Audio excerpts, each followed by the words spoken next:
Assalamualaikum warahmatullahi wabarakatuh. Halo semuanya, perkenalkan nama saya Fazril. Ini tugas UAS Hukum Internasional yang kedua ya.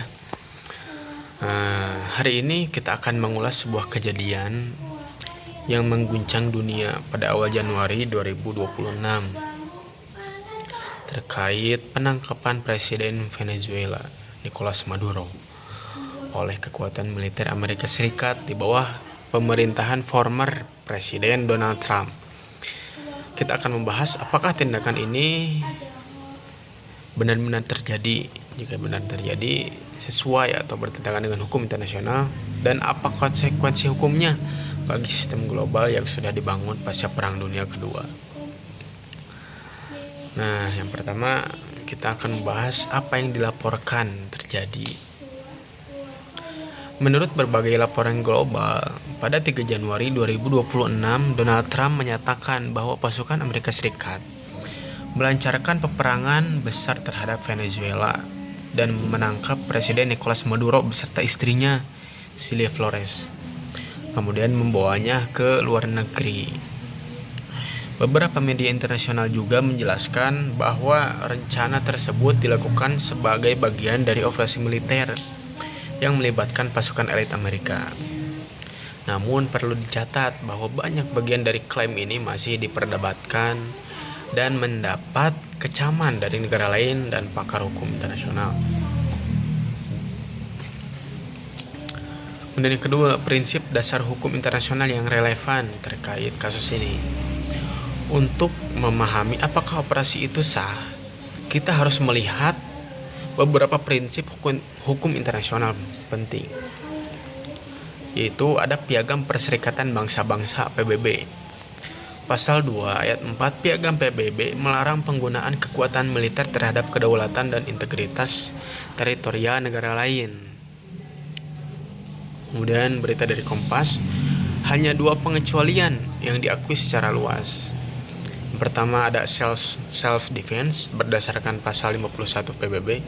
Yang kedua, aksi militer atas mandat Dewan Keamanan PBB. Jika tindakan itu dilakukan tanpa salah satu dari 2 dasar hukum tersebut, itu bisa dianggap dan bisa disebut sebagai agresi ilegal.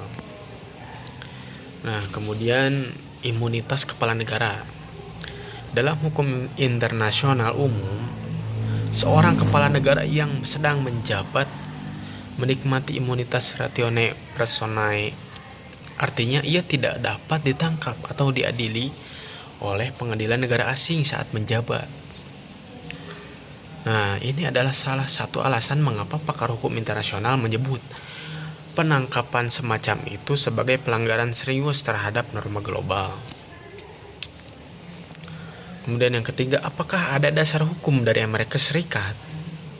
Nah, ada gak sih dasar hukumnya terkait penangkapan ini? Pemerintahan Trump disebut-sebut mencoba membenarkan operasi tersebut dengan beberapa argumen. Yang pertama, tuduhan terhadap Maduro. Amerika Serikat menuduh Maduro terlibat dalam perdagangan narkoba berskala besar dan konspirasi kriminal. Dan karena itu ia disebut narkotrafficker, bukan kepala negara. Kemudian alasan kedua, alegasi penegakan hukum, katanya. Diplomat Amerika Serikat di PBB mengatakan operasi adalah penegakan hukum, bukan invasi militer. Namun klaim ini bertentangan dengan prinsip dasar hukum internasional. Karena yang pertama, tidak ada mandat perang atau resolusi Dewan Keamanan PBB yang memberikan otorisasi. Yang kedua, tuduhan kriminal internasional tidak menggantikan imunitas kepala negara. Boleh lagi isuk-isuk keneh gitu dan dahar. Yang ketiga, penegakan hukum seharusnya dilakukan melalui mekanisme kerjasama antar negara atau mutual legal assistance, bukan operasi militer unilateral.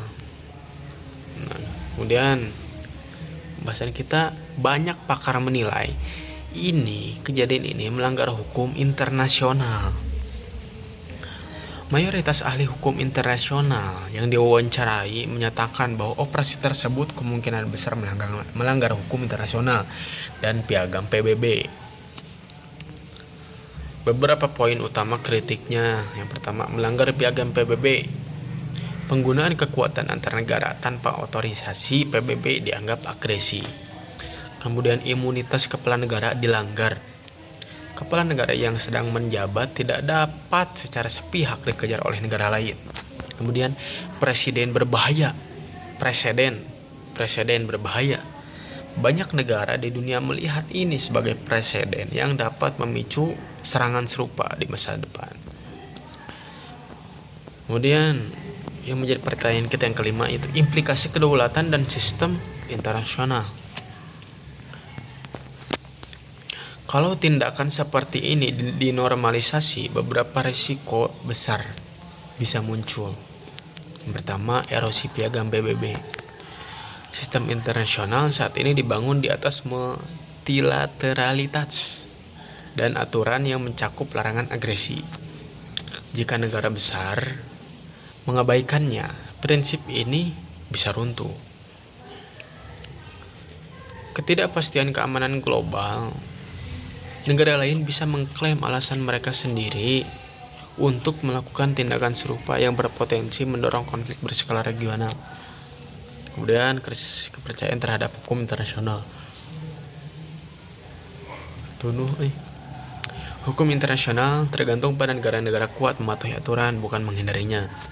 Kasus ini bisa melemahkan legitimasi sistem itu sendiri secara jangka panjang.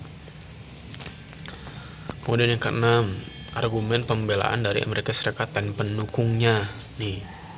Tidak semua negara mengutuk tindakan ini secara langsung, katanya. Beberapa pihak mungkin berpendapat jika sebuah rezim terlibat dalam aktivitas kriminal lintas batas, negara korban berhak menindaklanjuti, tetapi melalui jalur hukum yang tepat, bukan militer. Tanpa dukungan PBB, negara yang kuat sering mengklaim keperluan luar biasa untuk mengambil tindakan unilateral.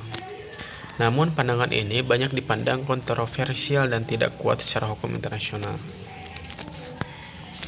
Kemudian pembahasan terakhir, estimasi akhir, yaitu jika kita melihat keseluruhan bukti termasuk prinsip hukum internasional yang telah mapan, terutama piagam PBB dan hak kedaulatan negara. Tindakan seperti itu dipandang oleh banyak pakar sebagai pelanggaran serius terhadap hukum internasional. Selain itu, tindakan seperti ini mengancam tatanan internasional yang stabil, terutama ketika dilakukan tanpa mandat dari komunitas internasional atau Dewan Keamanan. Nah, sebagai penutup, hukum internasional bukan hanya kumpulan teori. Hukum internasional adalah pondasi yang menjaga hubungan antar negara tetap damai dan tertib. Ketika aturan ini dilanggar, bahkan oleh negara-negara berpengaruh sekalipun, konsekuensinya bisa terasa jauh melampaui kasus individu, mempengaruhi presiden global generasi berikutnya. Ya, mungkin hanya itu yang dapat saya jelaskan. Disuruhnya 15 menit ya, Ibu ya. Tapi tolong saya ulangi lagi, terlalu panjang untuk membahas kasus ini jika harus 15 menit menurut saya.